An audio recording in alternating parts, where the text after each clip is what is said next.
మనకి బైబిల్లో కీర్తనలు అనేవి ఉన్నాయి కదా, 150 కీర్తనలు ఉన్నాయి.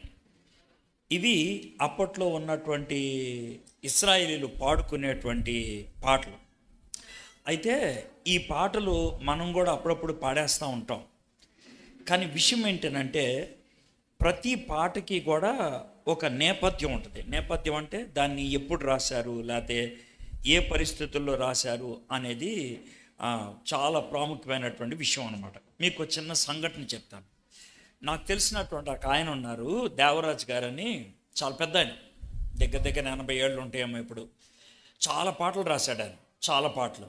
మీకు కొన్ని పాటలు తెలిసే ఉన్నది. ఓరన్నా ఓరన్నా ఏసుకు సాటి వేరే లేరన్నా, తర్వాత ఆశ్చర్యమైన ప్రేమ, ఈ పాటలన్నీ కూడా ఆయన రాశాడు. చాలా పాటలు రాశాడు. ఆయన నేను కలిసి ఒకసారి ఇద్దరు వాక్యాన్ని పంచుకుంటూ ఉన్నాం. ఆ రోజు ఆయన వాక్యాన్ని బోధించి చివరికి ఆయన పాట పాడాడు. పాట పాడేటప్పుడు ఆయన ఏడుస్తున్నాడు.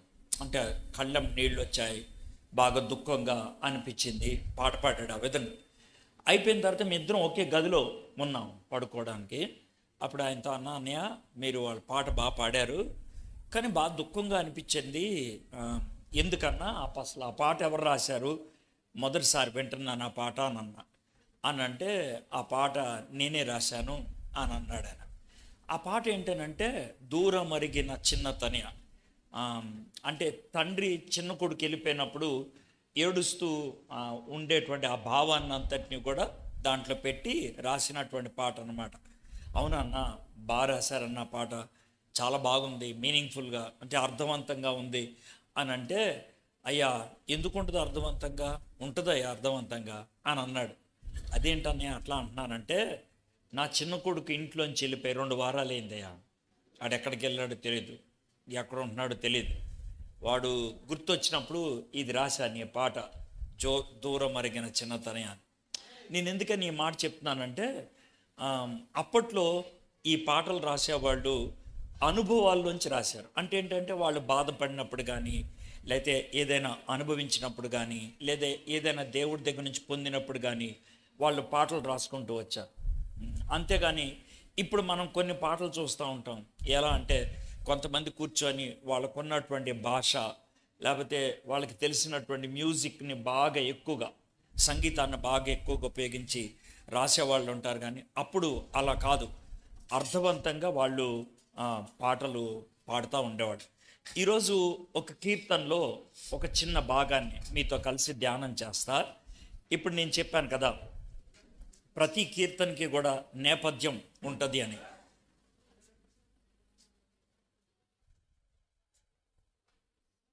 ప్రతి కీర్తన కూడా నేపథ్యం అంటే ఎప్పుడు పాడారు అనేది ఉంటుంది అన్నాను కదా. ఈ కీర్తన ఎప్పుడు పాడారో మీకు చెప్తాను. అసలు ముందు ఏ కీర్తన అని అంటే 147వ కీర్తన. ఒకసారి తీయండి, 147వ కీర్తన. 147వ కీర్తన ఇది పాటగా చాలామంది పాడుకుంటారు. యెహోవాను స్తుతించుడి, మన దేవునికి స్తోత్రము గానము చేయుట మంచిది అని. ఈ పాట మనం కూడా పాడుకుంటూ ఉంటాం. అసలు ఇశ్రాయేలీలు ఈ పాట ఎప్పుడు పాడారు, ఈ పాట పాడటానికి కారణం ఏంటి, అది మీకు చెప్పిన తర్వాత మొదటి 7 వచనాలు మాత్రమే మీతో కలిసి ధ్యానం చేస్తాం. మొదటి 7 వచనాలు. ఈ కీర్తన చాలా పెద్దది.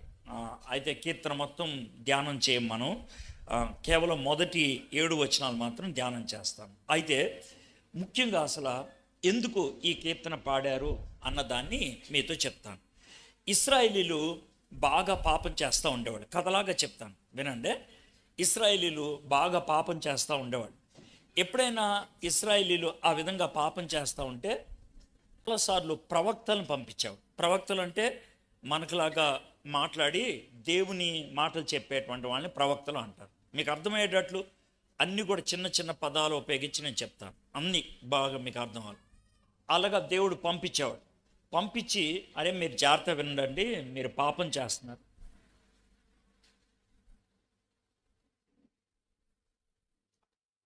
మీరు జాగ్రత్తగా ఉండండి, మీరు పాపం చేస్తున్నారు, మీరు ఇదే విధంగా కనుక పాపంలో కొనసాగితే కనుక నాకు కోపం వస్తుంది అని దేవుడు చెప్తూ ఉండేవాడు. కొంతమంది కేవలం అదే పని మీద దేవుడు ఏం చెప్పాడో అదే చెప్తూ ఉండేవాడు. ఉదాహరణకి ఇర్మియా అనే ప్రవక్త ఉన్నాడు అనుకోండి, ఆయన అదే పని చెప్పేవాడు అనమాట. చూడయ్యా, దేవుడు కోపం వస్తుందంట, మీరు చాలా ఇష్టం వచ్చినట్లు జీవిస్తూ ఉన్నారు, వేరు వేరు విగ్రహాలని కొలుస్తూ ఉన్నారు, దేవుడు కోపం వస్తుంది. దేవుడు కోపం వస్తే కనుక శత్రువు మీ మీదకి వస్తాడు. అంటే వేరే వాళ్ళు వచ్చి మిమ్మల్ని నాశనం చేసేసి మీ గుడిని పడగొట్టేసి ఇలా చేస్తారు అని చెప్తే కూడా వినలేదాడు. వినకపోతే ఇక చివరికి దేవుడు అన్నట్లే శత్రువుని పంపించాడు. ఆయన పేరు నెబుకద్నెజర్. ఆయన ఒక రాజు. ఆయన వచ్చి ఏం చేశాడంటే, వీళ్ళ చిన్నపిల్లలు ఉంటారు కదా, యవ్వన పిల్లలు, 15 ఏళ్ళు 16 ఏళ్ళు, 10,000 మందిని తీసుకొని వెళ్ళిపోయాడు. తీసుకొని వెళ్ళిపోయి వాళ్ళని బానిసలుగా వాడుకోవటం మొదలుపెట్టాడు. వాళ్ళలో ఒక 4 పేర్లు మనకు తెలుసు: దానియేలు, షడ్రకు, మెషకు, అబేద్నెగో. అలాంటి వాళ్ళని 10,000 మందిని తీసుకెళ్ళిపోయాడు. కానీ 4 మాత్రమే మనకు తెలుసు, ఎందుకంటే ఆ 4 జాగ్రత్తగా దేవుని కోసం జీవించేటువంటి వాళ్ళు. తర్వాత మందిరం ఉంటుంది కదా, ఇలాగ మందిరం, ఆ మందిరాన్ని కూలగొట్టేసుకొని తీసుకెళ్ళిపోయాడు. ఎందుకు కూలగొట్టేశాడు సార్ అని అంటే, ఆ మందిరంలో ఇప్పుడు ఇది ఉందనుకోండి, ఇది చిన్నది మినోరా అంటారు దీన్ని, దీపస్తంభం. ఇది చిన్నది. అక్కడ మాత్రం చాలా పెద్దగా ఉంటుంది, ఇంత ఎత్తు ఉంటుంది అనమాట నేల మీద నుంచి. ఇది మామూలుగా చేశారు, దాన్ని పూర్తి బంగారంతో చేశారు. ఇలాంటి వస్తువులు 5,000 వస్తువులు బంగారం తీసుకెళ్ళిపోయాడు. పెద్ద బంగారపు గంగాళం, పెద్ద బంగారపు బిందె, చేతులు కడుక్కోవడానికి కాళ్ళు కడుక్కోవడానికి ఒక బేసిన్ ఉంటుంది, అది కూడా బంగారందే. అలాగ మొత్తం బంగారపు సామాన్లు 5,000 తీసుకెళ్ళిపోయాడు. 5,000 బంగారం అంటే మీరు గొలుసులు గాజులు అలా అనుకోవద్దు, ఇంత పెద్ద బంగారం కేజీలు తీసుకొని వెళ్ళిపోయాడు.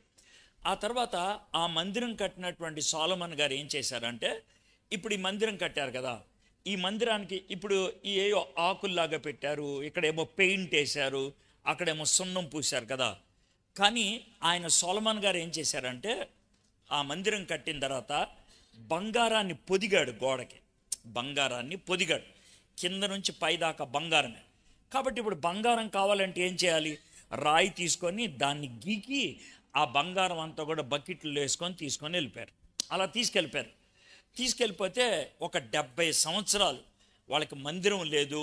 ఈ 10,000 మంది కూడా పనోళ్ళుగా పనిచేస్తూ ఉన్నారు. అయితే ఆ టైంలో దానియేలు అనేటువంటి ఆయన ప్రార్థన చేశాడు, ప్రభువా మేము తప్పు చేసాం, అందుకే ఈ శిక్ష వచ్చింది, మమ్మల్ని క్షమించు ప్రభువా అని అంటే, దేవుడు ఆ ప్రార్థన విన్నాడు. విని దానియేలుతో, నువ్వు ప్రార్థన చేసావు కదా, నేను జవాబిస్తున్నాను, నేను మిమ్మల్ని మళ్ళీ వెనక్కి పంపిస్తానని పంపించేశాడు. వెనక్కి పంపించడం అంటే కాస్త దూరమేం కాదు, దగ్గర దూరమేం కాదు. ఇప్పుడు మీరు ఇక్కడ ఉన్నారు కదా, ఇక్కడ నుంచి ఒకవేళ ఢిల్లీ అంటే ఎంత దూరం, మీలో చాలామందికి అది తెలియని కూడా తెలియదు, చాలా దూరం. లేకపోతే కలకత్తా అంటే ఎంత దూరం, చాలా దూరం. అంత దూరం వాళ్ళు ప్రయాణం వెళ్ళిపోయారు. అంటే నడిస్తే అంట 60 రోజులు నడవాలంట. నడిస్తే 60 రోజులు నడిస్తే ఎంత దూరమో అంత దూరం తీసుకెళ్ళిపోయి అక్కడ వాళ్ళని వాడుకుంటూ ఉంటే దేవుడు ఏమన్నాడంటే, నేను మిమ్మల్ని వెనక్కి పంపిస్తానులే అని అన్నాడు. పంపించాడు దేవుడు. అయితే వీళ్ళు మందిరాన్ని కట్టుకున్నారు నెమ్మదిగా. మందిరాన్ని కట్టుకున్నాక మాకు మందిరం వచ్చింది కదా అనేసి మళ్ళీ ఇష్టం వచ్చినట్లు జీవించడం మొదలుపెట్టారు. ఇప్పుడు మనకి ఈ మందిరం ఉన్నదనుకోండి, ఈ మందిరానికి చుట్టూ గోడ ఉండాలి కదా, గోడ ఉంటే కదా దీనికి అడ్డులాగా ఉంటుంది, లేకపోతే పందులు వచ్చేస్తాయి, గేదెలు వచ్చేస్తాయి, అన్నీ వచ్చేస్తాయి కదా. అందుకనే చుట్టూ గోడ ఉండాలి కదా. అయితే వాళ్ళకి గోడ లేదు, అయినప్పుడు కూడా పట్టించుకోలేదు. ఆ సమయంలో నెహెమ్యా అనేటువంటి ఆయన ప్రార్థన చేశాడు. ప్రార్థన చేస్తే దేవుడు తనకి ధైర్యాన్ని ఇచ్చి, నువ్వు వెళ్ళు, నువ్వు గోడను కట్టానంటే చుట్టూ గోడ కట్టేశాడు నెహెమ్యా. అది పెద్ద గోడ. ఎంత పెద్ద గోడ అంటే ఆ గోడ మీద జాగ్రత్తగానండి. ఇప్పుడు మీకు గన్నవరం దాటిన తర్వాత ఒక బైపాస్ రోడ్డు వేస్తున్నారు కదా, మీరు చూసారా, బ్రిడ్జ్ లాగా, అంత వెడల్పు ఉంటుంది గోడ. అంటే ఆ గోడ మీద 6 గుర్రాలు ఒకదాని పక్కన ఒకటి పరిగెట్టుకుంటూ వెళ్ళగలవు. పెద్ద గోడ. ఇంటి చుట్టూ కాదు ఆయన కట్టింది గోడ, ఊరు చుట్టూ కట్టేశాడు. యెరూషలేం చుట్టూ పెద్ద గోడ కట్టేశాడు అనమాట. దానికి 12 గుమ్మాలు ఉంటాయి. ఆ 12 గుమ్మాల గోడ కట్టేశాడు.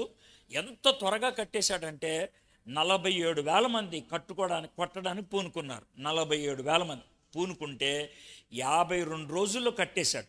52 రోజుల్లో ఆ మందిరాన్ని కట్టేసిన తర్వాత, ఇప్పుడు ఏదైనా మనం ఇల్లు కట్టుకున్నాం అనుకోండి, ప్రతిష్ఠిత కార్యక్రమం చేస్తాం కదా, అంటే దేవుణ్ణి ఆహ్వానించి దేవునికి వందనాలు చెల్లిస్తాం కదా.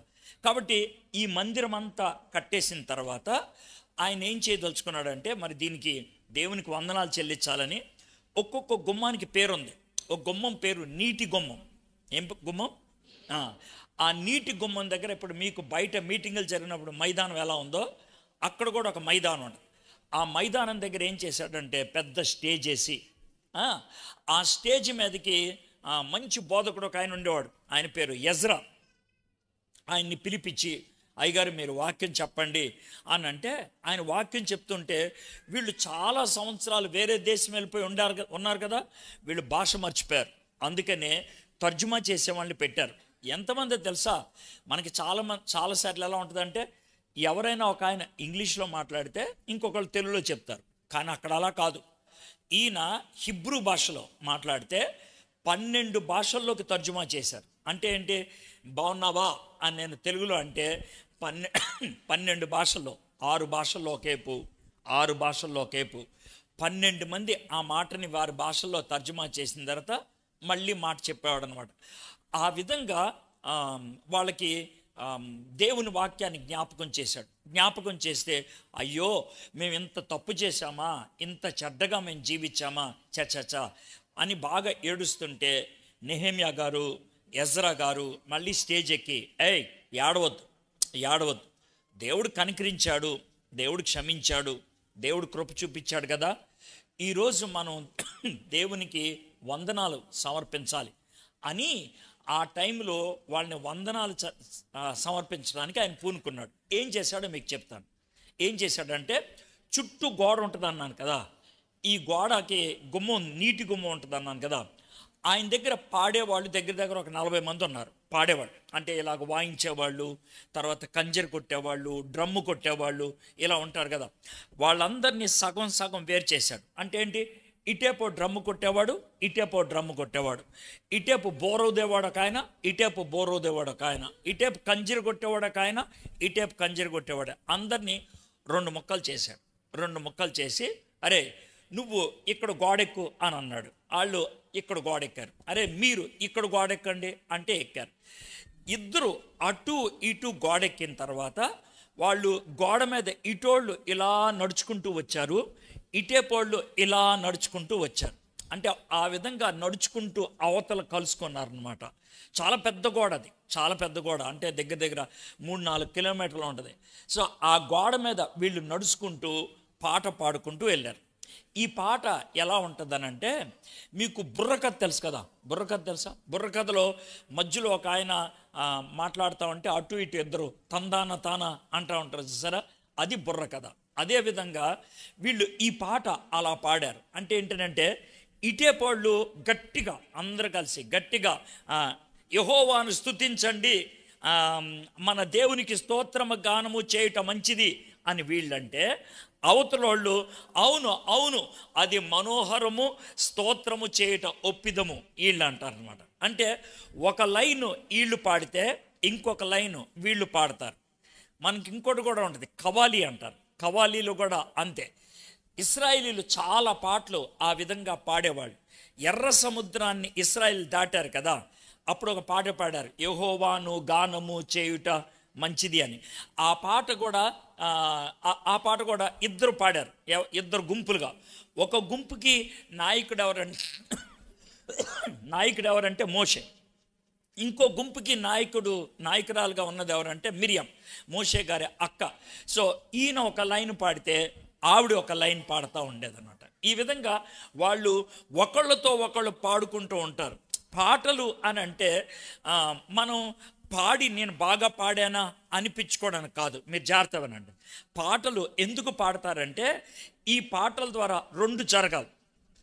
రెండు. ఎలాగంటే దేవదూతలు కూడా అలాగే. ఇప్పుడు మనం యెషయా గ్రంథం 6వ అధ్యాయంలో చూస్తే ఒకళ్ళు తీయద్దు, కథలాగా చెప్పుకుంటూ వెళ్తాను అంతే. ఇదే 147వ కీర్తన ఒకటే చెప్తాను, మీకు ఇదంతా అర్థం అవడం చెప్తాను. వాళ్ళు ఒకళ్ళతో ఒకళ్ళు దేవుడు పరిశుద్ధుడు, దేవుడు పరిశుద్ధుడు, దేవుడు పరిశుద్ధుడు అని చెప్పుకోవటంతో జాగ్రత్త, దేవుడు పరిశుద్ధుడు కదా, నువ్వు జాగ్రత్తగా ఉండాలి అని వాళ్ళంటే నన్ను, నేను మళ్ళీ వాళ్ళని అంటాం. ఇలాగ ఒకళ్ళకొకళ్ళు చెప్పుకోవటం. పాటలు ఎందుకు పాడతామంటే పూర్వకాలంలో అందరి చేతుల్లో పుస్తకాలు ఉండేవి కావు. కాబట్టి పాట పాడితే కనుక దేవుని వాక్యాన్ని ఒకళ్ళతో ఒకళ్ళు చెప్పుకునేవాళ్ళు, దేవుని వాక్యాన్ని ఒకళ్ళతో ఒకళ్ళు చెప్పుకునేవాళ్ళు. ఎందుకనంటే అప్పుడు అందరి దగ్గర పుస్తకాలు లేవు కదా. ఒక పాట కనుక పాడేస్తే పాట జాగ్రత్తగా వింటే కనుక ఓహో ఇలా ఉండాలా, మనం ఇలా జీవించాలా అని వాళ్ళకి అర్థమయ్యేదన్నమాట. అవసరం బాబు, నీళ్ళే అవసరం, కూర్చో. ఆ విధంగా అర్థమయ్యేది. కాబట్టి ఈ రెండు గుంపులుగా పాడినటువంటి పాటే 147వ కీర్తన. అర్థమైందండి? ఇప్పుడు నేను చెప్పిందంతా సార్ ఎక్కడుంది సార్, మీరు ఎక్కడి నుంచి ఈ విషయాన్ని తెచ్చుకొచ్చారంటే 5,000 కంటే ఎక్కువ బంగారు సామాన్లు ఎత్తుకెళ్ళిపోయారు అనేది ఎక్కడుంటుందంటే ఎజ్రా గ్రంథం 1, 2, 3, 4, 5 అధ్యాయాలు. మీరు ఏం గుర్తుపెట్టుకుంటారు అంతే. అందుకే చెప్పాను, ఒక్క కథలాగా నేను చాలా పుస్తకాలు మీకు చెప్పేశాను. ఎజ్రా గ్రంథం అంతా చెప్పేశాను ఒక చిన్న మాటలో. తర్వాత గోడ కట్టాలని పూనుకున్నది నెహెమ్యా గ్రంథానికి 13 అధ్యాయాలు.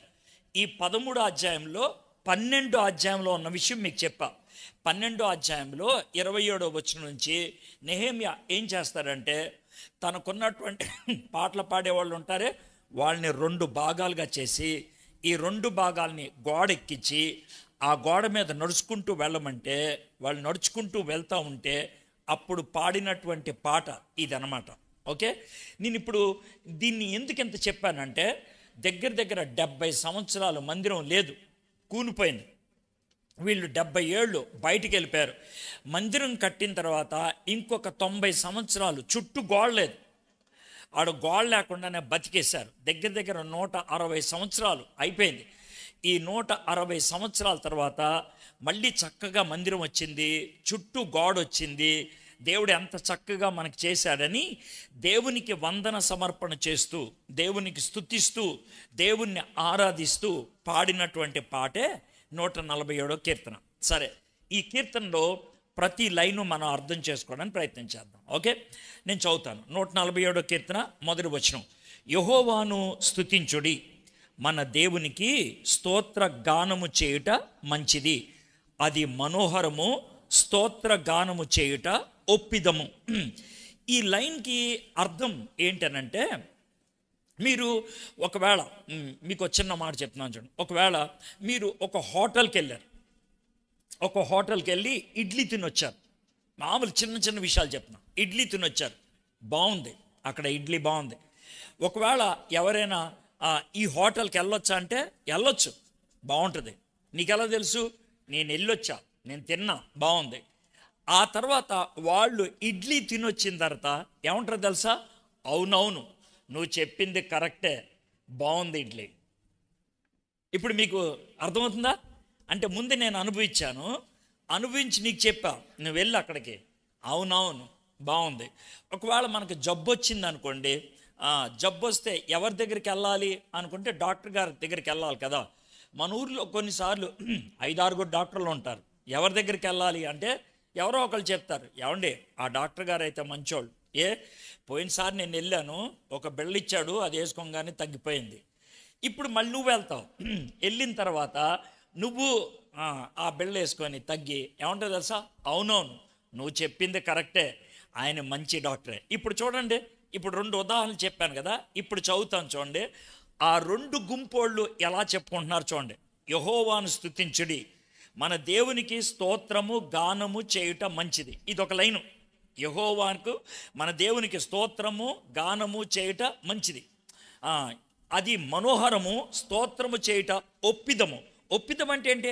అవునవును నువ్వు చెప్పింది కరెక్టే, నువ్వు చెప్పింది కరెక్టే. ఆయనకి స్తోత్రము గానము చేయటం మంచిది. అయితే ఒక చిన్న మాట, ఇప్పుడు దీంతో మీకు ఒక విషయం చెప్తున్నాను. ఏంటనంటే, మీ ఇంటికి నేను వచ్చాను అనుకోండి, మీ ఇంటికి నేను వచ్చాను, మీరు నన్ను భోజనాన్ని పిలిచారు, వచ్చాను. మీరు నా ఎదురుగా అన్నం పెట్టారు, మంచి కూర పెట్టారు, సాంబార్ పెట్టారు, పెరుగు పెట్టారు. ఏమండి మీరు తినండి అని అన్నారు. నేను ప్రార్థన కూడా చేసుకొని ఒకవేళ అన్నం కలుపుకుంటున్నాను, ఇంకా తినలా, అన్నం కలుపుకుంటున్నాను, కూర చాలా బాగుందండి, చాలా రుచిగా ఉంది అంటే మీకేమనిపిస్తుంది?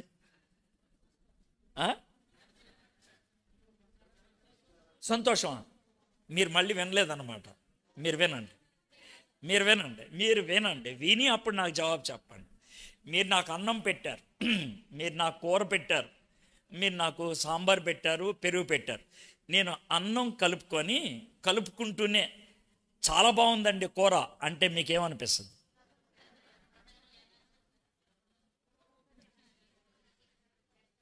తినకుండానే ఈయనకి ఎట్లా తెలుసు అంటారా లేదా? నా మీద మీకు కోపం వస్తుందా లేదా? ఎందుకు వస్తుంది కోపం? ఈయన ఎటకారం చేస్తున్నాడు. ఈయన తినలేదు కూర, బాగుందని చెప్తున్నాడు, కొంచెం ఓవర్ చేస్తున్నాడు. ఈయన తినకుండానే బాగుందని అలా చెప్తాడు. నేనేదో అనుకుంటానని చెప్తున్నాడా, లేకపోతే నాకేమన్నా మస్కా కొడతానని చెప్తున్నాడా? ఎందుకు చెప్తున్నాడు అలాగా? తిని చెప్తే ఒక అర్థం ఉంది, తినకుండా చెప్తే ఎలాగా? అవునా కదా? ఇప్పుడు నేను అన్నం తినకుండా, కూర తినకుండా, కూర బాగుందని చెప్తే మీకేమొస్తుంది అన్నారు? మళ్ళీ చెప్పండి నాకు, మళ్ళీ చెప్పండి నాకు, మళ్ళీ చెప్పండి నాకు, మళ్ళీ చెప్పండి నాకు. బాగుందా? నేను కూర తినకుండా బాగుందని చెప్తే మీకు కోపం వస్తుంది, అవునా? దేవుణ్ణి మనం అనుభవించకుండా నీకు స్తోత్రం అంటే కూడా ఆయన కోపం వస్తుంది. మీకు అర్థమైంది? ఎప్పుడు దేవుణ్ణి అనుభవించకుండా, దేవుని యొక్క మంచితనం మనం రుచించకుండా, దేవుడంటే ఏంటో మనం పూర్తిగా తెలుసుకోకుండా, దేవా నీకు స్తోత్రం అంటే ఏంట్రా, నీకేం తెలుసు స్తోత్రం అంటున్నావు? ఎందుకంటున్నారా? ఆయన ఎవరో అనమంటే అనేటివేనా? ఆయన ఎవరో అనమంటే అనేటివేనా? నీకు తెలుసా స్తోత్రం అంటే ఏంటో? తెలుసా నేనంటే ఏంటో? తెలుసా నీకు? తెలియకుండా ఎందుకన్నావు?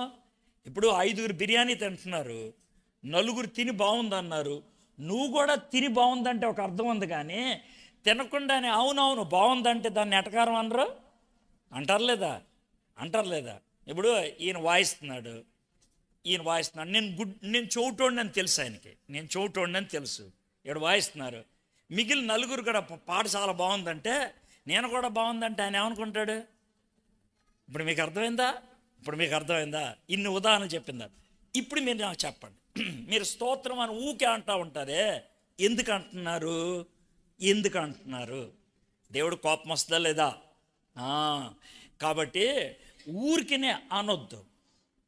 మీ జీవితంలో అనుభవించింది జ్ఞాపకం చేసుకొని అనాలి. అవును, ఇది జరిగింది నా జీవితంలో, అందుకు నీకు వందనాలు. ఇది చేసావు నా జీవితంలో, అందుకు నీకు వందనాలు. నువ్వు ఇలాంటోడివి, అందుకు నీకు స్తుతులు. అది మనం చెప్పాల్సినటువంటి విషయం. లైన్ మొదటిది అర్థమైందా? ప్రతి లైన్ అలాగ వివరిస్తాను నేను. మనము ఊరికినే చెప్పేది కాదు. అది మనోహరము, స్తోత్రము చేయుట ఒప్పిదం.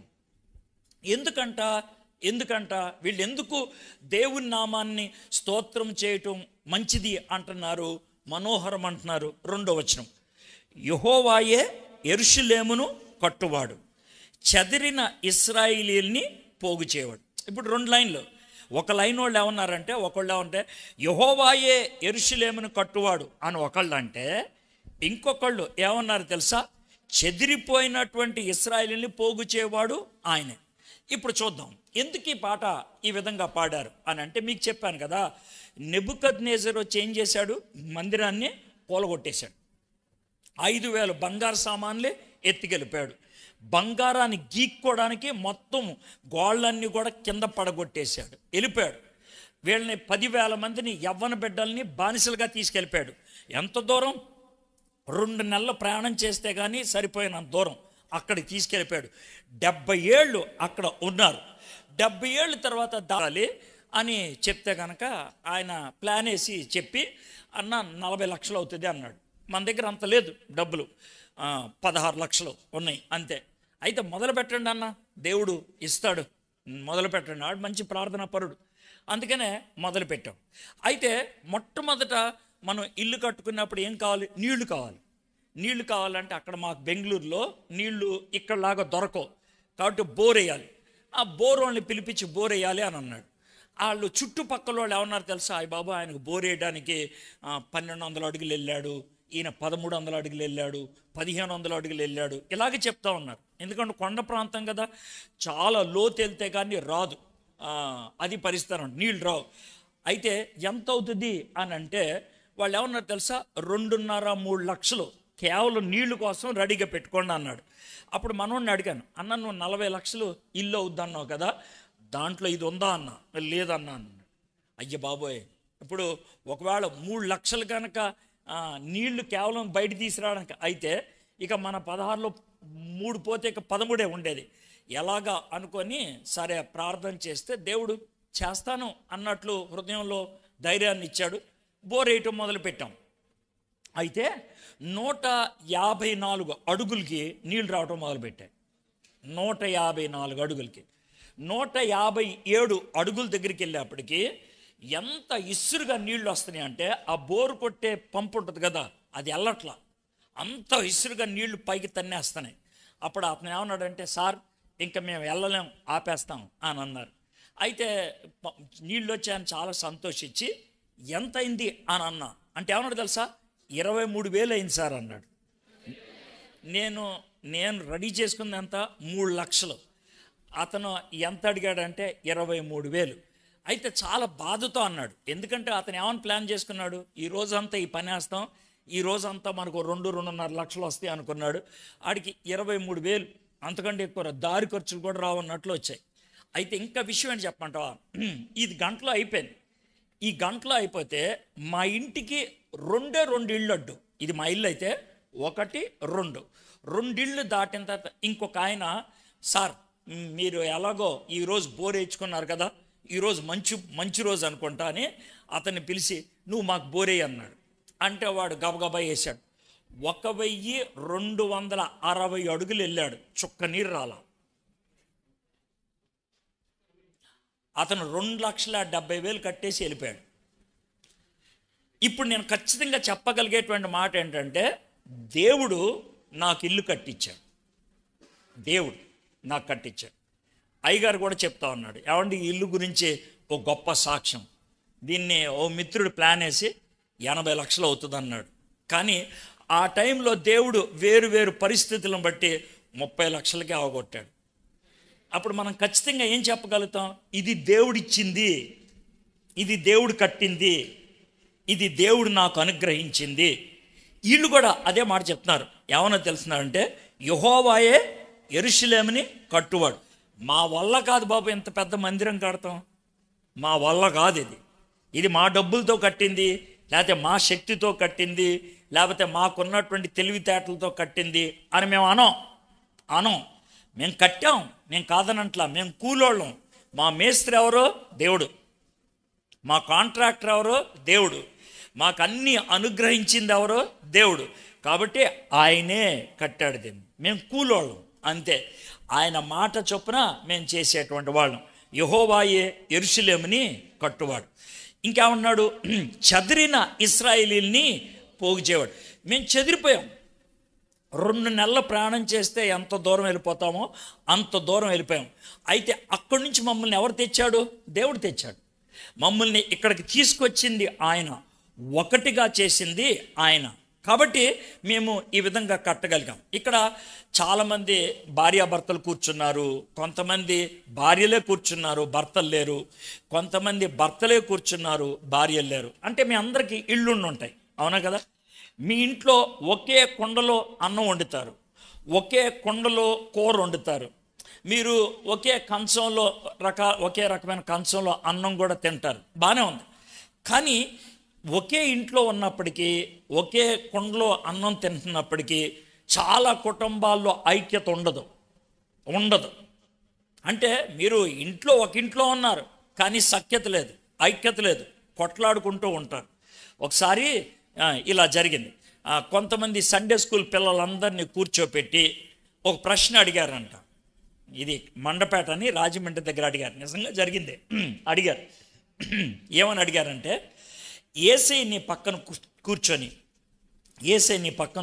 నీ భుజం మీద చేసి, బాబు లేకపోతే పాప, మీ ఇంట్లో ఏం బాగోలేదు, మీ ఇంట్లో ఏం ఉంటే బాగుంటుంది అని అడిగితే ఏం చెప్తారు అని అంటే, 260 మందిని అడిగితే 240 మంది జవాబు చెప్పారంట.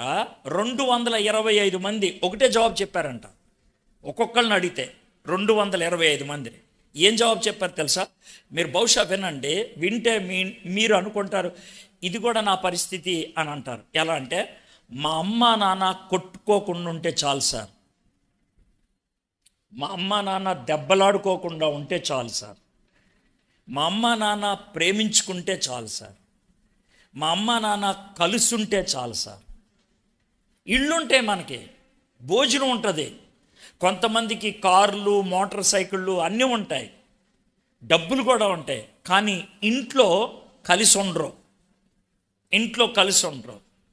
సాయంత్రం అయితే కనుక గొడవలు, ఇంటికి వెళ్ళాలంటే కొంతమందికి ఇష్టం అనిపించదు, తాగొచ్చిన తండ్రి కొట్టొచ్చు, లేకపోతే తిరిగి వచ్చిన తల్లి ఇష్టం వచ్చినట్లు మాట్లాడచ్చు.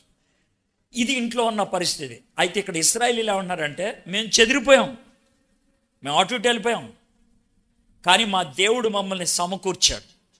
ఇక్కడ కూర్చున్నటువంటి మీరు ఒకవేళ నేను చెప్పిన వాటిని విని, అవునండి మా ఇంట్లో కూడా అదే పరిస్థితి, మేము చెదిరిపోయాం, మేము ఒకటిగా లేం, బయట వాళ్ళకి తెలియదు మా గొడవల గురించి, బయట వాళ్ళకి తెలియదు మా పరిస్థితులు ఏం బాగలేదు, మాకు తెలుసు ఆ బాధ ఏంటో, నాకు తెలుసు ఆ బాధ ఏంటో. ఒకవేళ అలాంటి మాట చెప్పేవాళ్ళు ఎక్కడుంటే దేవునితో ఈ మాట చెప్పండి, అయ్యా దేవా మా ఇంటిని ఒకటిగా చెయ్యి, చెదిరిపోయాం, మేము గొడవలు పడి వేరు అయిపోతున్నాం, మేము ఒకటిగా అవ్వాలి, అప్పుడు నీకు స్తోత్రము గానము నేను చేయగలుగుతాను, చేయవా అని దేవుణ్ణి అడగండి. దేవుడు ఖచ్చితంగా మీ ఇంటిని ఒకటి చేయడానికి ఇష్టపడతాడు, ఎందుకంటే అది దేవుని చిత్తం కదా. మీరు ఒకటిగా, దేవుణ్ణి నాకు బంగారం ఇయ్యి అంటే ఇయ్యకపోవచ్చు, నాకు కారు ఇయ్యి అంటే ఇయ్యకపోవచ్చు, నాకు ఆస్తి ఇయ్యి అంటే ఇయ్యకపోవచ్చు, కానీ మా ఇంట్లో వాళ్ళకి రక్షణ ఇయ్యి అంటే ఎందుకు ఇయ్యడు? మా ఇంట్లో వాళ్ళు మేమంతా కూడా ఒకటిగా ఉండాలి అంటే ఆయన చిత్తం కదా అడుగుతుంది, ఎందుకు చేయడైనా చేస్తాడు. ఇప్పుడు మీకు ఒక మాట చెప్పమంటారా? మీ ఇంట్లో ఐక్యత ఎందుకు లేదంటే, మీరు ఇప్పుడు చర్చిలోకి వచ్చి కూర్చున్నారు కదా మీరు, అంటే మీరు విశ్వాసాలు కదా, మీకు దేవుడు తెలుసు కదా, మీకు ప్రార్థన తెలుసు కదా, మీరు ప్రార్థన చేయలేదు కాబట్టి మీ ఇంట్లో గొడవలు ఉన్నాయి, మీరు ప్రార్థన చేయలేదు కాబట్టి మీ ఇంట్లో విడిపోయే పరిస్థితి ఉంది. బహుశా ఇక్కడ కొంతమంది విడాకుల దాకా కూడా వచ్చేసిన వాళ్ళు ఉండొచ్చు, ఇంకా విడిపోవాలి అనుకునే మాట కూడా వచ్చి ఉండొచ్చు. అయితే ఒక విషయం, ఆ విధంగా చెదిరిపోయిన వాళ్ళని కలిపి ఒకటిగా చేయగలిగేవాడు మన దేవుడు. ఇప్పుడు 2 లైన్లు చెప్పాను మీకు. 2వ వచనంలో యెరూషలేమును కట్టాడు ఆయన, చెదిరిపోయిన ఇశ్రాయేలీల్ని ఒకటిగా చేశాడు. ఈ 2 లైన్లకి నేను ఒక్క మాట చెప్తా, మన దేవుడు మంచి దేవుడు. చెప్పండి, మంచి దేవుడు. మంచి దేవుడు కడతాడు, మంచి దేవుడు ఒకటిగా చేస్తాడు. మంచి దేవుడు కడతాడు, మంచి దేవుడు ఒకటిగా చేస్తాడు. మన దేవుడు మంచి దేవుడు. ఓకే, ఇప్పుడు 4వ వచనం చదువుదాం. అదేంటి సార్ మధ్యలో 3వ వచనం వదిలేశారంటే, వదిలేశా కావాలని. ఎందుకు వదిలేశానంటే 4 చదివిన తర్వాత 3 దగ్గరకు వస్తాం, ఎందుకు అనేది అప్పుడు అర్థం అవుతుంది. ఓకే, 4వ వచనం, నక్షత్రముల సంఖ్యను ఆయన నియమించి ఉన్నాడు, వాటన్నిటికీ పేర్లు పెట్టుచున్నాడు. ఇది ఒకళ్ళు ఏమన్నారంటే నక్షత్రముల సంఖ్యను ఆయన నియమించి ఉన్నాడు అని అంటే, ఇంకొక ఆయన ఏమంటాడు తెలుసా, ఇంకొక గ్రూప్ వాళ్ళు ఏమంటారు తెలుసా, వాటన్నిటికీ పేర్లు పెట్టినవాడు ఆయనే అనేసి. ఇప్పుడు మీకు మొన్న 4 రోజుల మీటింగులు జరిగినాయి కదా, మీటింగులో కుర్చీలు వేశారా? కొన్ని కుర్చీలు వేశారు. మీటింగ్లో లైట్లు పెట్టారా? ఎన్ని లైట్లు పెట్టారో తెలుసా? తెలీదా? తెలుసా? ఎన్ని కుర్చీలు వేశారు తెలుసా? అయితే మీకు మాట చెప్పమంటారా? కుర్చీలు ఎన్ని వేశారు, లైట్లు ఎన్ని ఉన్నాయి, ఎవరు చెప్పగలరు తెలుసా? ఒకళ్ళే బాగా చెప్పగలుగుతారు. ఎవరు? మీ పాస్టర్ గారు కాదు, ఆయన కూడా తేడా చెప్పచ్చు, ఆయన కూడా అనుకోవచ్చు. బాగా చెప్పారు. ఎవరు చెప్తారు సార్? షామియానా వాడు చెప్తారు.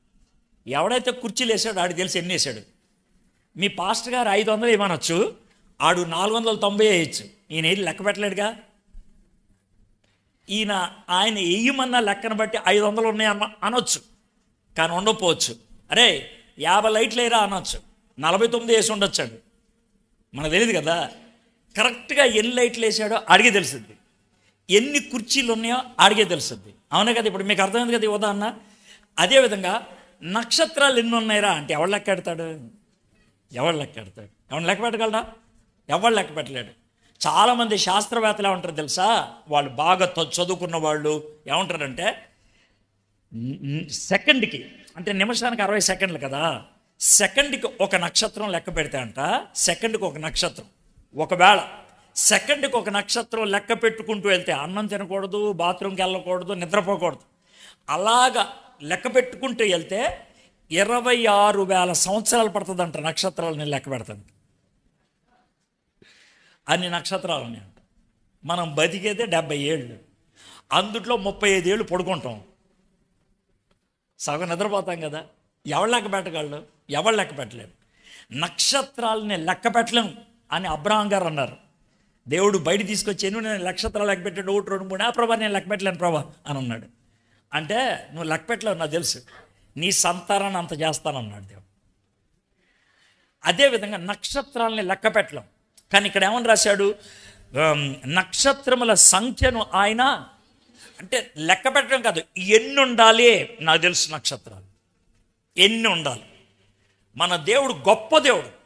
ఇందాకేం చెప్పాను 2వ వచనానికి? మన దేవుడు. ఇప్పుడు ఏమన్నాను? గొప్ప దేవుడు. ఆయన ఎంత గొప్పోడంటే, మా దేవుడు ఎంత గొప్పడు తెలుసా? నక్షత్రాలు ఎన్ని ఉండాలో ఆయన తెలుసు, ఎన్ని ఉన్నాయో ఆయన తెలుసు. ఎన్ని ఉండాలో ఆయన తెలుసు, ఎన్ని ఉన్నాయో ఆయన తెలుసు. అంతేకాదు ఇంకేం చేస్తున్నాడంట? వాటన్నిటికీ పేర్లు పెట్టి, పేరు పెట్టడం అంటే ఏంటో మీకు చెప్తాను. ఇప్పుడు 2 ఉదాహరణలు చెప్తాను. మన పిల్లలు బడికి వెళ్తారు కదా, బడికి వెళ్ళినప్పుడు జూన్ మాసంలో కొత్తగా బళ్ళు తెరుస్తారు. జూన్ మాసంలో బళ్ళు తెలిసిన వారం 10 రోజులకి అందరికీ పుస్తకాలు ఇస్తారు కదా. ఇప్పుడు క్లాస్లో 20 మంది ఉన్నారనుకోండి, 20 మందికి ఒకటే పుస్తకం ఇస్తారు. అవునా? 20 మందికి ఒకటే పుస్తకం ఇస్తారు కాబట్టి పిల్లలకు భయం, నా పుస్తకం కలిసిపోద్దేమో అని. అందుకని పుస్తకం ఇవ్వంగానే పిల్లలు చేసే పని ఏంటి? ఈ పేరు ఎందుకు రాసుకుంటారు? ఇది నాది. ఈ పేరు రాశానంటే ఇది నాది. ఒకవేళ పుస్తకం అన్న కలిసిపోయింది అనుకో, ఇదిగో చూడు నా పేరు కనబడుతుందా, ఇది నాది, ఇది నాది. పేరు రాసుకున్నామంటే అది నాది అని అర్థం అన్నమాట. అర్థమైందా? ఇంకొక ఉదాహరణ చెప్తాను. పేర్లు పెడతాడు అని అన్నాడు కదా, వాటన్నిటికీ పేర్లు పెట్టించున్నాడు. ఇదేం పేరు రాయటం, నీ పేరు రాయటం. పేర్లు పెట్టడం అంటే ఏంటో కూడా మీకు చెప్తాను. ఒకవేళ మీకు ఒక చిన్న కుక్క పిల్లని, బొచ్చు కుక్కలు ఉంటాయి కదా, అలాంటి ఒక కుక్క పిల్లని ఇచ్చాను అనుకోండి, మీరు ఏమనుకుంటారంటే బాగుంది, కుక్క పిల్ల బాగుంది, నేను పెంచుకుంటాం. కుక్క పిల్లని పెంచుకోవాలనుకున్న వాళ్ళు కుక్కని ఇంటికి తీసుకెళ్ళిన తర్వాత కుక్కకి ఏం చేస్తారు? పేరు పెడతారు. అవునా కదా? అయితే దానికి జూలీ అని పేరు పెట్టారనుకో, ఈరోజే కుక్క పిల్లని తీసుకొచ్చి జూలీ అని పెట్టాం పేరు. జూలీ అనగానే కుక్క తిరుగుద్దా? ఎంత టైం పట్టుద్ది? ఓ 10 రోజులు పట్టుద్ది కదా. 10 రోజులు దాన్ని జూలీ జూలీ జూలీ అంటే 10 రోజుల తర్వాత జూలీ అనగానే ఇది తిరిగింది అనుకో, మమ్మీ ఇది తిరుగుతుంది, దీనికి తెలిసిపోయింది జూలీ అని ఫుల్గా సంతోషపడతాం కదా. అయితే దేవుడంట నక్షత్రాలకి పేరు పెట్టడమే కాదు, పేరు పెట్టి పిలిస్తే వచ్చేస్తాయి అంట నక్షత్రం. మన దేవుడు ఎంత గొప్పడు చూడండి. మనం కుక్క పిల్లల్ని పిలిచినట్లు, లేకపోతే కొంతమంది అయితే ఆవులకి గేదెలకు కూడా పేర్లు పెడతారు. మరి మీరు పెడతారు లేదు నాకు తెలియదు. అవునా? కొంతమంది పెడతారు ఆవులకి గేదెలకి, కొంతమందికి చెట్లకి పేర్లు పెడతారు. ఒక బస్సులు నడిపించే వాళ్ళు ఉంటారే, 10 బస్సులు ఉన్నారనుకో, ఒక్కో బస్సు మీద ఒక పేరు ఉంటుంది. అవునా కదా? అంతే. అరే ఏ బస్సురా అంటే విజయలక్ష్మిరా, అదేరా వెంకటలక్ష్మిరా, అదే సుబ్బలక్ష్మిరా, ఏవో పేర్లు చెప్తారు. ఒక్కో బస్సుకి ఒక్కో పేరు. జంతువులకి పేర్లు పెడతారు, తర్వాత ఇంటికి పేర్లు పెట్టుకుంటారు. అవునా కదా? బండ్లకి పేర్లు పెట్టుకుంటారు. అయితే ఈయనేంటంట నక్షత్రాలకి పేర్లు పెడతాడంట. ముందు నక్షత్రాలు ఎన్ని ఉన్నాయో తెలుసు ఆయనకి, నక్షత్రాల సంఖ్య నియమించింది ఆయనే. నక్షత్రాలకి పేర్లు పెట్టి, ఏ ఎట్రా అంగారకుడా ఇట్రా, అరే సూర్యుడా ఇట్రా, ఏ చంద్రుడా ఇట్రా, అలా పేర్లు పెట్టి పిలుస్తాడంట. పిలిస్తే అవి వచ్చేస్తూ ఉంటాయి. ఈ 4వ వచనంలో మన దేవుడు గొప్ప దేవుడు. 2వ వచనంలో మన దేవుడు ఏంటి? ఇప్పుడు 4వ వచనంలో మన దేవుడు అంటే గొప్ప దేవుడు. బాగుంది కదా? అందుకే స్తోత్రం చెల్లించాలి, అందుకే ఆయన్ని ఆరాధించాలి, అందుకే ఆయన్ని మనం మెచ్చుకోవాలి. ఇప్పుడు 3వ వచనంకి వద్దాం. గుండె చెదిరిన వారిని ఆయన బాగు చేయువారు, వాడు వారి గాయములు కట్టువాడు. ఈ వచనం నాకు చాలాసేపు అర్థం కాల. నేను కొద్దిసేపు కళ్ళు మూసుకొని, దేవా ఈ వచనం నాకు అర్థం కావట్లా. ఎందుకు అని అంటే, నువ్వు గాయాలు కట్టుకుంటూ పోవటం అంటే పిచ్చకపోతే, ఇప్పుడు దెబ్బ తగిలిందనుకో, గాయాలు ఎవడు కడతాడు? ఆడికి ఏం చేయాలో తెలియనోడు. కానీ దేవుడు గాయాలు కట్టేద్దాం అంటే గాయం పోవాలి కదా. నువ్వు గాయాలు కట్టుకుంటా వెళ్ళటం ఏంటి? పైగానే అంటే గుండె చెదిరిన వారిని ఆయన బాగు చేయవాడు. ఏంటి దీంట్లో నేను ఎలా అర్థం చేసుకోవాలి అని చాలాసేపు ఆలోచిస్తే దేవునికి ఉన్నటువంటి గొప్ప లక్షణం నాకు అర్థమైంది. జాగ్రత్తగా చెప్తాను, మీరు వినండి. ఎలా అంటే, ఇప్పుడు ఒకవేళ బియ్యం ఏరమన్నాం అనుకోండి, బియ్యం మొత్తం చాట్లో వేసుకొని ఏరుతాం, అవునా కదా?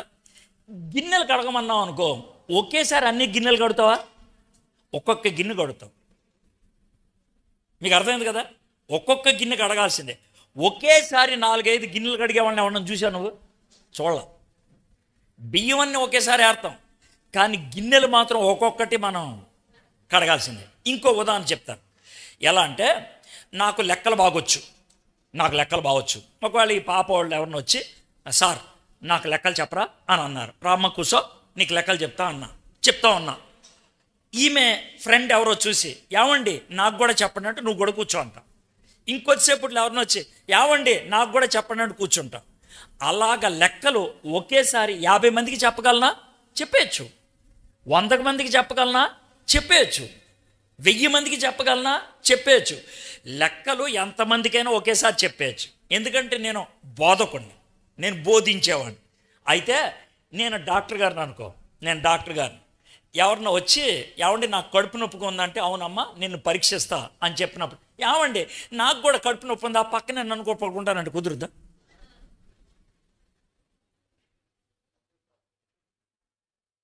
నాకు చాలా అనుభవం ఉంది, అమ్మ నువ్వు ఇటు నుంచో ఇద్దరికి ఒకేసారి ఇంజక్షన్ ఇస్తానని ఏ డాక్టర్ అయినా అంటాడా? అండో. జాగ్రత్త వినండి.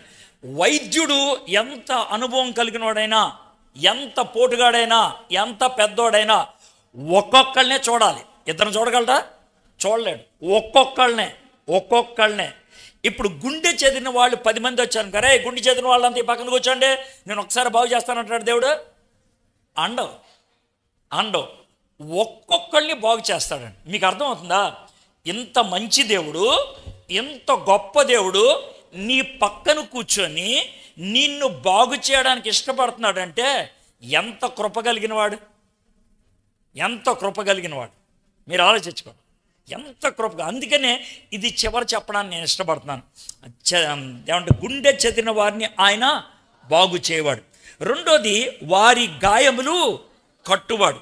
నేను ఇది చాలా తర్జన పడ్డా, కొన్నిసార్లు ప్రార్థన కూడా చేశా, ప్రభా నువ్వు గాయాలు కట్టడం ఏంటి ప్రభా, నువ్వు స్వస్థత చేసేయగలుగుతావు కదా, మాట ఇస్తే చాలు కదా, చచ్చిపోయిన వాళ్ళు కూడా తిరిగి లేచారు, మరి నువ్వు గాయాలు కట్టడం ఏంటి ప్రభా అని అంటే, ఓ పిచ్చోడా, గాయాలు కట్టడంలో ఒక విషయం ఉందా అని అన్నాడు.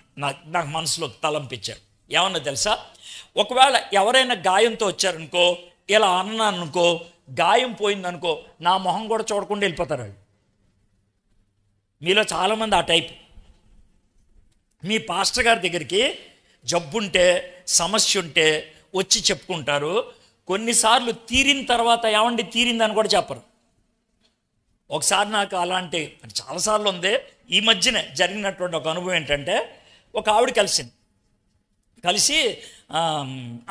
చిన్న బాబుని, ఒక బాబు అయితే 3 ఏళ్ళు 4 ఏళ్ళు బాబుని తీసుకొని, నమస్కారం అండి ఈ మా బాబు అని అంటే, నేను గుర్తుపట్టలేక ఎవరమ్మా అని అంటే, సార్ అదేంటి సార్ మర్చిపోయారా మీరు నన్ను అప్పుడే అని అంటే, అమ్మ సారీ అమ్మ నేను మర్చిపోయాను అని అంటే ఆవిడ పేరు చెప్పింది. పేరు చెప్పి అప్పుడు ప్రార్థన చేశారు కదా సార్, 5 ఏళ్ళు నా పిల్లలు పుట్టలేదు అంటే మీరు ప్రార్థన చేశారు. అప్పుడు ప్రార్థన చేస్తే పుట్టాడు సార్ ఈ బాబు. ఓషోషి అప్పుడే ప్రార్థన చేయమని అన్నదే, గర్భం వచ్చిన తర్వాత ఫోన్ కూడా చేయలే, ఆడికి 4 ఏళ్ళు వచ్చేసాయి. మీకు అర్థమైందా? మీలో చాలామంది అలాంటోళ్ళు ఉన్నారు. అలాంటోళ్ళు యేసు ప్రభు గారు ఒక ఉదాహరణ చెప్పారు. 10 మంది కుష్టి వ్యాధి కలిగిన వాళ్ళు వచ్చారంట. అయ్యా మాకు కుష్టి వ్యాధి, ఆ కోనేటి దగ్గరికి వెళ్ళి కడుక్కోండా అని అన్నాడు. కడుక్కున్నారు 10 మంది. ఒక్కడే వెనక్కి వచ్చాడు, అయ్యా నాకు కుష్టి పోయిందా. అయ్యా మీరు మొత్తం 10 మంది అనుకుంటా. అవునండి 10 మంది. మిగతా 9 మంది ఏమైపోయారు? ఇంటికి వెళ్ళిపోయారు సార్. ఆవిడికి చూపిద్దామని వెళ్ళాడు, ఒకటి వాళ్ళ అమ్మకి చూపిద్దామని వెళ్ళాడు, ఒకటి వాళ్ళ నాన్న చూపిద్దామని వెళ్ళాడు. కానీ నేను మాత్రం మొదట నీకు చూపిద్దామని వచ్చానయ్యా. దేవుడు గొప్ప దేవుడు, దేవుడు మంచి దేవుడు. కానీ దేవుడు కృప కలిగిన వాడు కాబట్టి ఆయన కృపను మనం ఉచితంగా పారేయకూడదు. ఆయన దగ్గర నుంచి ఏదైనా పొందితే ఆయనకి చెప్పాలి, 10 మందికి చెప్పాలి. ఆయనకి చెప్పాలి, 10 మందికి చెప్పాలి. ఆయనకేం చెప్పాలి? దేవా నువ్వు నాకు ఇచ్చావు, నీకు వందనాలు. 10 మందికి ఏం చెప్పాలి? ప్రార్థన చేస్తే దేవుడు నాకు ఇచ్చాడు, దేవుడు నమ్ముకుంటే నాకు ఇచ్చాడు, ఆయన యందు విశ్వాసం ఉంటే నాకు ఇచ్చాడు. 10 మందికి మనం చెప్పాలి. ఆ 10 మందికి చెప్పటమే దేవుడు నీలో చేసిన కార్యాలను బట్టి ఇంకొంతమంది ఆకర్షితులు అవుతారు. ఇంకేమన్నాడు? వారి గాయములు కట్టువాడు. సరే ప్రభా, మరి ఇప్పుడైతే నువ్వు గాయాలు కడుతున్నప్పుడు ఏమవుద్ది అంటే, నాకు ఇచ్చిన తలంపు ఏంటంటే, ఒకవేళ నాకు దెబ్బ తగిలింది అనుకోండి, నాకు దెబ్బ తగిలి ఇక్కడ ఇలా పెట్టాను అనుకోండి, డాక్టర్ గారు నా చెయ్యి కట్లు కడుతున్నారు అనుకోండి, నేను ఎక్కడెక్కడ చూస్తాను చెప్పండి? ఒకటి కట్టు కట్టే చోట చూస్తా, రెండోది డాక్టర్ గారిని చూస్తాను, అంతే కదా? ఒకటి కట్టు కట్టే చోట. ఎవడైనా కట్లు కడతాంటే అటు ఇటు చూస్తారా? చూడరు. ఈ 2 చోట్ల. అయితే ఎక్కడ గాయమైంది అక్కడ, రెండోది డాక్టర్ గారి మొహం, అంతే కదా? నేను నీకు కట్టు కట్టేటప్పుడు నువ్వు చేసే పని ఒకటే, నా మొహం చూస్తాను, నాకు అది కావాలి, నాకు అది కావాలి. నువ్వంటే నాకు చాలా ఇష్టం, నువ్వంటే నాకు చాలా ఇష్టం. కానీ నువ్వు ఉండవు నా దగ్గర, నువ్వు నా దగ్గర ఉండవు. కొద్దిసేపు కూర్చోవా అంటే నాకు పని ఉంది, నేను సినిమాకి వెళ్ళాలి, నేను ఊరెమ్మడి తిరగాలి, నేను అక్కడికి వెళ్ళాలి, ఇక్కడికి వెళ్ళాలి. దేవుడికి మనం టైము ఇవ్వము. అన్నిటికి ఇస్తాం టైం, అన్నిటికి ఇస్తాం. బస్ స్టాండ్కి వెళ్ళాలంటే బస్సు ఎన్నింటికో కనుక్కొని 10 నిమిషాల ముందు వెళ్తాం. బండికి వెళ్ళాలంటే బండి ఎన్నింటికో కనుక్కొని 1/2 గంట ముందు వెళ్తాం. కానీ చర్చికి టైం తెలిసినా చర్చి ఆరంభమైన చాలాసేపటికి వస్తాం మనం, అవునా కదా? ఆగుతారులే మన కోసం, ఆగుతారులే. మనం ఏమనుకుంటాం? చర్చికి వస్తే కనుక నాలాంటి వాడు కొంచెం ఎక్కువ ప్రసంగం చేస్తున్నాడు అనుకో, గడియారం ఎక్కడుందో చూస్తారు. ఎంతసేపటిగా అవుద్ది, ఎప్పుడుగా అవుద్ది? పైగా ఈరోజు కృతజ్ఞత 1 గంట మంచి వంట వండుతున్నారు, బయట వాసన కేసన వస్తుంది, తినడానికి వదిలిపెట్టడం మమ్మల్ని.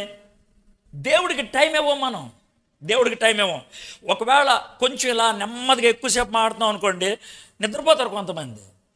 సినిమా చూసేప్పుడు నిద్ర రాదు మీకు, అదే సినిమా 3 సార్లు చూపించి నిద్ర రాదు. కానీ మీకు విషయం తెలుసా, ఆ విధంగా నిద్ర దెయ్యం ఇస్తుంది మీకు. మీకు దెయ్యం పట్టిందనమాట, అందుకే నిద్ర వచ్చింది మీకు. దేవుణ్ణి ఆరాధించుకుంటూ, దేవుణ్ణి ఆలోచించుకుంటూ వాక్యం వింటామంటే నిద్ర ఎందుకు వస్తుంది? రాదు. మీకు నిద్ర వచ్చి ఏమంటే నేను అలిసిపోయాను అనొద్దు. నేను రాత్రి నిద్రపోలా, ఒక్క చుక్క నిద్రపోలా.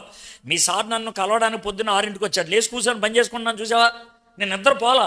రాత్రి అసలు నిద్రపోలా, ఇలా కళ్ళు మూసుకోవాలని నేను రాత్రంతా పని చేస్తూనే ఉన్నాను. మీ సారు వచ్చేవాడు పని చేస్తున్నాను నేను.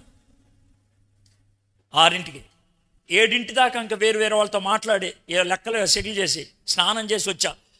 కారులో గతుకుల రోడ్డు చాలాసేపు, అప్పుడు దాకా పడుకోవాలా.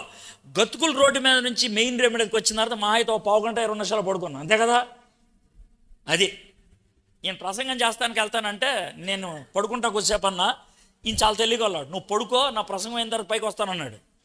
అయితే ఈయన స్వరం విని లేచి వచ్చేసాను. అంటే మరి నాకు నిద్ర రావాలి కదా, ఎందుకు రావట్లా?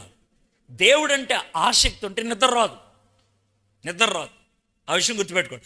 మనకి ఇష్టమైన వాళ్ళకి ఎవరికైనా యాక్సిడెంట్ అయిందనుకో, అరే నాకు రాత్రి నిద్ర లేక నేను పడుకుంటాను కానీ రేపు పొద్దున్న చూస్తాను అంటావా? అను. అందుకని దేవుడు ఏమంటాడంటే, నేనంటే నువ్వంటే నాకు ఎంత ఇష్టమో నీకు తెలియాలి కదా.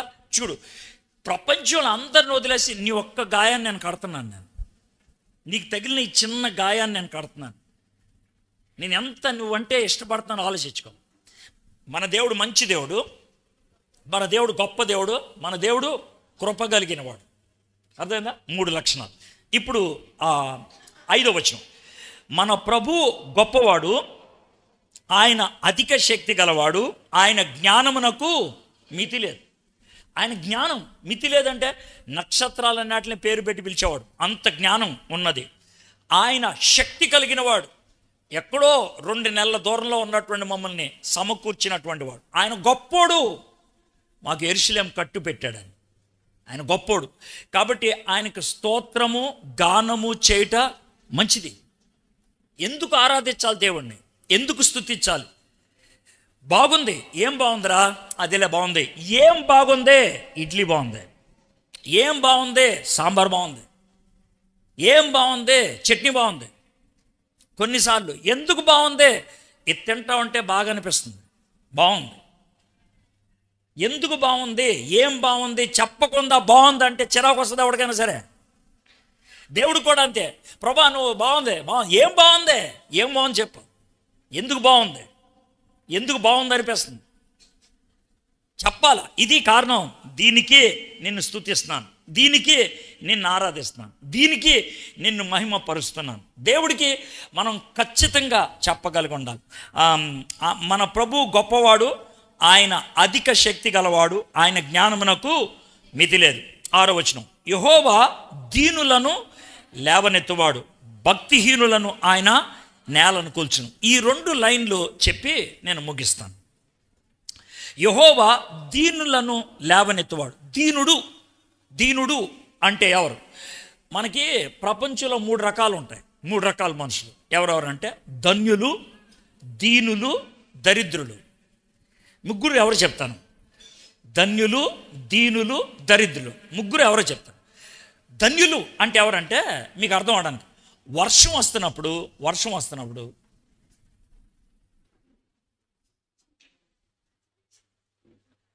బాయ్ నువ్వు ఇక్కడ నుంచి ఆడికి ఎందుకు వెళ్ళో తెలియదు, 15 మందిని ఎంక చూస్తున్నాను. సరే ఓకే. ధన్యులు అంటే ఎవరు చెప్తాను. వర్షం వస్తున్నప్పుడు ఏమాత్రం తొందర లేకుండా నడుచుకుంటే ఎవరు వెళ్ళగలుగుతారంటే గొడుగున్నవాడు. గొడుగు ఉందనుకో, గొడుగు వేసుకొని వెళ్ళిపోతాడు. ఎవరన్నా చూస్తే కనుక ఆడికి ఏంట్రా గొడుగు ఉంది, ఆడి ధన్యుడు. మరి దీనుడు అంటే ఎవరు? అర్జెంట్ ఏదో అవసరం ఉంది, ఆడి గొడుగు లేదు, అప్పుడు ఏం చేస్తాడైనా? వర్షంలో తడుచుకుంటూ వెళ్తాడు, ఓ అనుకుంటూ వెళ్తాడు. ఇది దీనుడు. అర్థమైందా? ఇంకో జాతి ఉన్నది, ఎక్కువ మంది చర్చిలో ఆ జాతి వాళ్ళు ఉంటారు. వాళ్ళు ఎవరో తెలుసా? దరిద్రులు అంటే ఎవరండి అని అంటే, వర్షం వస్తున్నప్పుడు తడుచుకుంటూ వెళ్ళిపోతూ ఉంటాడు. దగ్గరకు వచ్చిన తర్వాత చూస్తే ఆడి సంకలో గొడుగు ఉంటుంది మడిచిపెట్టి. ఆయన ఏమంటారా? ఎందుకని? సంకలో గొడుగు ఉంది కదా, తీసి వాడుకోవచ్చుగా. వాడుకోరు. మీ అందరి దగ్గర బైబిల్ ఉందా? బైబిల్ ఉండుకోరా మీరు దరిద్రమైన జీవితం జీవిస్తే మిమ్మల్ని ఏమనాలా? అది ఉందగా, బైబిల్ ఉందగా, చదివి సావచ్చుగా. మరి ఎందుకు చదవరు? దాన్ని కనీసం తెరవను కూడా తెరవరే. మీ బతుకంతా బండారంగా ఉంటుంది. మరి దాన్నే దరిద్రత అంటారు. కానీ వాళ్ళ గురించి చెప్పట్లే, ఇక్కడ దీనుడు గురించి చెప్తున్నాడు. దీనుడు అంటే వాడికి లేదు. దీనుడు ఏమన్నాడు? యెహోవా దీనులను లేవనెత్తువాడు. ఇప్పుడు చిన్న మాట చెప్తాను చూడండి, 2 ఉదాహరణలు చెప్తాను మీకు అర్థమవుతుంది. ఏంటనంటే, మీ దగ్గర ఒక కుక్క ఉందనుకోండి. మీ దగ్గర 5 బిస్కెట్లు ఉన్నాయి. 5 బిస్కెట్లు. మీరు కుక్కని పిలిచి ఒక్క బిస్కెట్ వేశారు. ఆ బిస్కెట్లు పక్కన తినేసింది కుక్క. మీ చేతిలో 4 బిస్కెట్లు ఉన్నాయి. నేను మిమ్మల్ని ప్రశ్న అడుగుతా, మీ కుక్క ఎటు చూస్తుంది? నీ మొహం వెంక చూస్తుందా? చూడదు. ఒకవేళ బిస్కెట్ ఎలా పెట్టుకున్నావు అనుకో, అది కూడా ఎలాగే చూస్తుంది. పైకి పెట్టావు అనుకో, పైకి చూస్తాయి. దాని ముఖం, దాని చూపు దేని మీద ఉంటుంది? బిస్కెట్ మీద, అవునా కదా, బిస్కెట్ మీద. యూదులు అది నమ్ముతారంట. దీనుడు ఎవరి వైపు చూస్తాడంటే ఇచ్చేవాడి చేతి వైపు చూస్తాడంట. ఒకవేళ మీరు అడుక్కునే వాళ్ళకి వేయటానికి వెళ్ళారనుకో, అడుక్కునే వాళ్ళకి వేయటానికి వెళ్తే అడుక్కునేవాడు నువ్వు తెచ్చేదేంటో చూస్తాడు. నీ మొహం ఇంకా చూడ్డా, నువ్వు తెచ్చేదేంటి, నువ్వు ఏమి ఇస్తావు, పలహారం ఇస్తావా, పులిహార ఇస్తావా, పలావ్ ఇస్తావా, ఏమిస్తున్నావు, అది చూసేది, అది నీ మొహం ఇంకా చూడ్డు. ఇక్కడ దీనుడు చేసేటువంటి పని ఏంటంటే దీనుడు అలా చూస్తూ ఉంటాడు, నా దగ్గర ఏమి లేదా. అలాంటి దీనుడినంట దేవుడు పైకి లేవనెత్తేవాడు, నన్ను ధన్యుడిగా చేశాడు. దేవుడు మనకి ఇచ్చిన కొలది దేవుని పరిచర్య కోసం, దేవుని మహిమార్థమై అవసరతలో ఉన్న వారికి ఇవ్వటం నేర్చుకోవాలి మనం. అది ఇక్కడ మనం చూస్తాం. యెహోవా దీనులను లేవనెత్తేవాడు. తర్వాత లైన్ ఏంటి, భక్తిహీనులను ఆయన. భక్తిహీనుడు అంటే ఏంటి తెలుసా, దేవుడు సహాయం చేస్తే దేవుడి సహాయాన్ని గుర్తించని వాడు భక్తిహీనుడు. అరే నేను రా చేసిందంట, జరిగిందిలే అని అంటే అంత కోపం వస్తుంది. ఇప్పుడు నేను కష్టపడి నీకు సహాయం చేస్తే నువ్వు చేసావా, అది అనుకోకుండా జరిగిందిలే అని అంటే ఎంత బాధ అనిపిస్తుంది నాకు. దేవుడు పూనుకొని నీ జీవితాన్ని కట్టినప్పుడు అది మామూలుగా జరిగిందిలే, అది అనుకోకుండా జరిగిందిలే, నువ్వు చేసిందేముంది అన్నట్లు అనమాట భక్తిహీనత అంటే.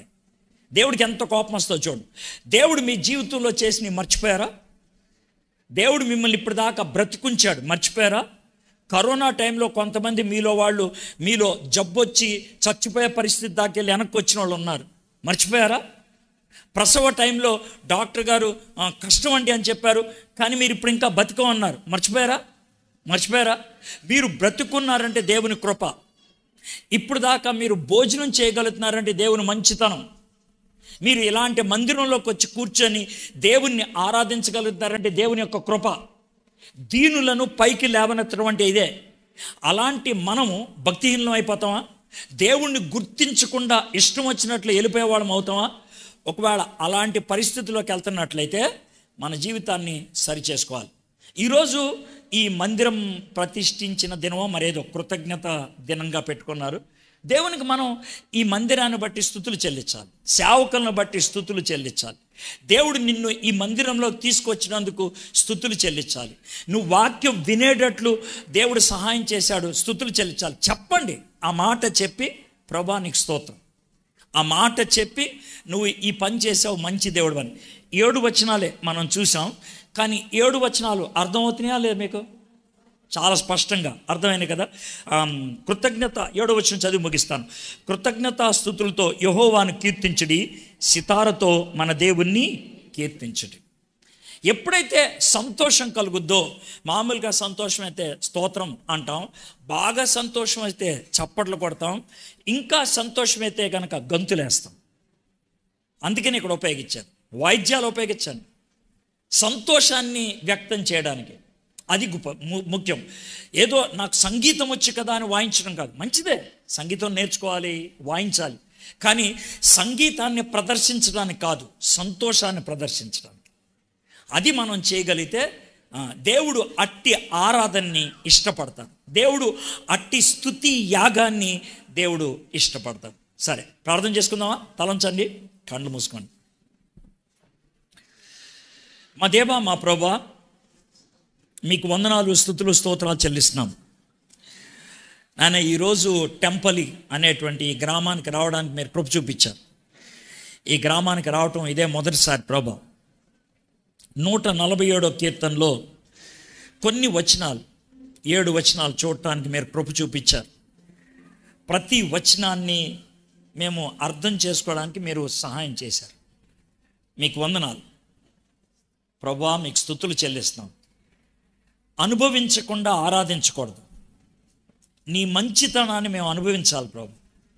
ఇక్కడ కూర్చున్నటువంటి ప్రతి ఒక్కళ్ళు నీ మంచితనాన్ని అనుభవించాలి, నీ రక్షణ కార్యం వారి జీవితంలో జరగాలి ప్రభా. అలా జరిగినప్పుడు ప్రతి ఒక్కరూ హృదయమారా నిన్ను ఆరాధిస్తారు, హృదయమారా నిన్ను స్తుతిస్తారు ప్రభా. మా అవసరతలు తీర్చేటువంటి దేవుడివి, మాకు ఇల్లు కట్టించి పెడతావు, మాకు ఉద్యోగాలు ఇస్తావు, మాకు పిల్లల్ని ఇస్తావు నాయన, మాకు ఆరోగ్యాన్ని ఇస్తావు. వీటన్నిటి బట్టి మీకు వందనాలు చెల్లిస్తున్నాం ప్రభా. మేము ఇప్పుడు దాకా సజీవుల లెక్కలో ఉన్నామంటే కేవలం అది నీ కృప ప్రభా. నువ్వు గొప్ప దేవుడివే, ప్రపంచం అంతటికి నువ్వే దేవుడివే. నక్షత్రాలు ఎన్ని ఉండాలో నీకు తెలుసు, ఎన్ని ఉన్నాయో మీకు తెలుసు. అలాంటి గొప్ప దేవుడివే. నా పక్కన కూర్చోవడానికి ఇష్టపడుతున్నావు, నా భుజం మీద చెయ్యేసి నన్ను ముద్దు పెట్టుకొని మాట్లాడటానికి ఇష్టపడుతున్నావు. నాకు గాయమైతే నా గాయాన్ని కట్టడానికి నువ్వు ఇష్టపడుతున్నావు. ఎంత మంచి దేవుడు ప్రభా, ఎంత కృప కలిగిన దేవుడు ప్రభా. నీ పాదాల చెంత పడి నిన్ను ఆరాధిస్తున్నావు ప్రభా. దీనుణ్ణి నేను, నువ్వు నన్ను పైకి లేవనెత్తావు. నేను అనుభవపూర్వకంగా చెప్పగలను, దీనత్వంలోంచి నన్ను పైకి లేవనెత్తావు. చాలామంది నన్ను తొక్కేయాలనుకున్నారు, చాలామంది అణిచేయాలి అనుకున్నారు. కానీ నువ్వు ఒక్కడివే ప్రభా నన్ను చెయ్యి పట్టుకొని పైకి లేపావు. ప్రభా నీకు వందనాలు, ప్రభా నీకు